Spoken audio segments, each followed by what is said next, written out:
Merry Christmas. We're back with the last part, the final part of Christmas Opus 2 2011.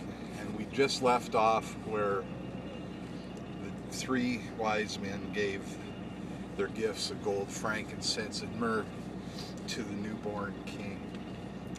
The wise men were Stephen Abel, Linda, you knew his brother Terry Abel, Randy Chandler, his dad was the fire chief, Clarence Chandler, and Stan Case. I think his dad was Homer Case, or else it was his uncle, I'm not sure. Each of them wore bathrobes, which were meant to approximate kingly robes of the Orient. Bath towels were worn on the heads of Joseph and Mary, and some shepherds whose identities remain unknown. The third graders wore choir robes and stood on the little three-tiered bleachers to the front and the right of the stage. They sang Christmas carols as the Christmas story was related from Luke and Matthew. At the end of the pageant, Joseph, Mary, the wise men, and the shepherds, along with the third grade choir, and the audience all stood up to sing "Joy to the World, the Lord is come." To this day, that song brings the same thrill to my soul as it did that winter night long ago in that little 4-room country school that both my dad and I attended. At the close of Joy to the World, the third graders burst into one final song. "Here comes Santa Claus." All of a sudden, to the delight of all, a huge noise issued forth from the hall. The sound of sleigh bells and shouts of "Ho, ho, ho!" heralded the arrival of Santa Claus. All orders ceased and bedlam broke out as Santa burst through the door with a huge gunny sack of goodies. Joseph, Mary, the shepherds, and wise men, along with the third grade choir, rushed off the stage and rushed forward to meet Santa Claus and claim one of his little paper lunch bags filled with candy, the hard ribbon kind, orange slices, mints, a candy cane, mixed nuts, and an orange. Oh boy, this was better than I ever imagined it could be. Some of us attempted to double dip old Santa, but vigilant teachers beat back those of us who tried, presumably because there was only one sack for each kid. Memories of Christmas 1963 represent the gold standard of Christmas for me. Another memory represents the gold standard for true love. Every time I see a box of chocolate-covered cherries in a store, I am taken back to every Christmas of my youth.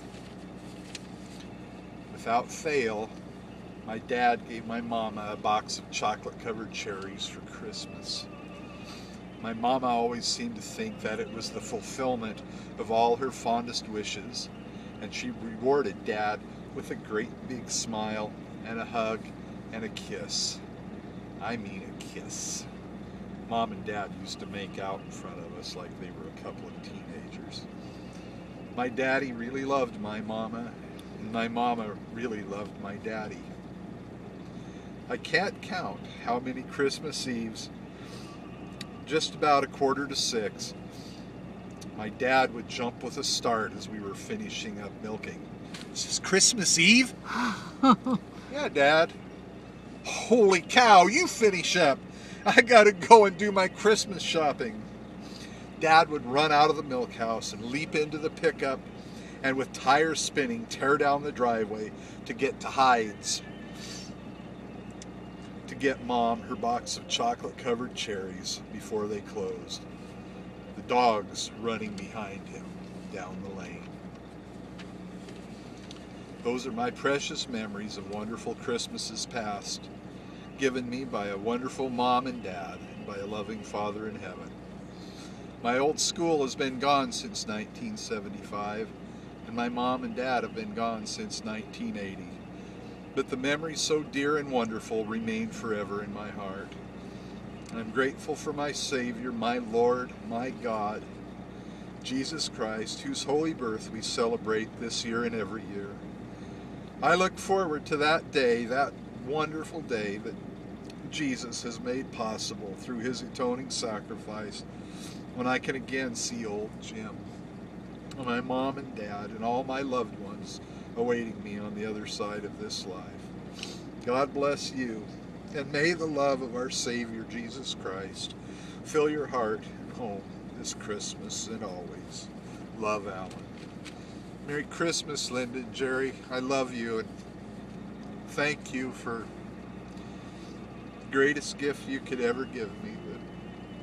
The example you've given me, and an anchor in my life. I love you and I miss you. My life is really wonderful now. I owe so much to you. Love you. Merry Christmas.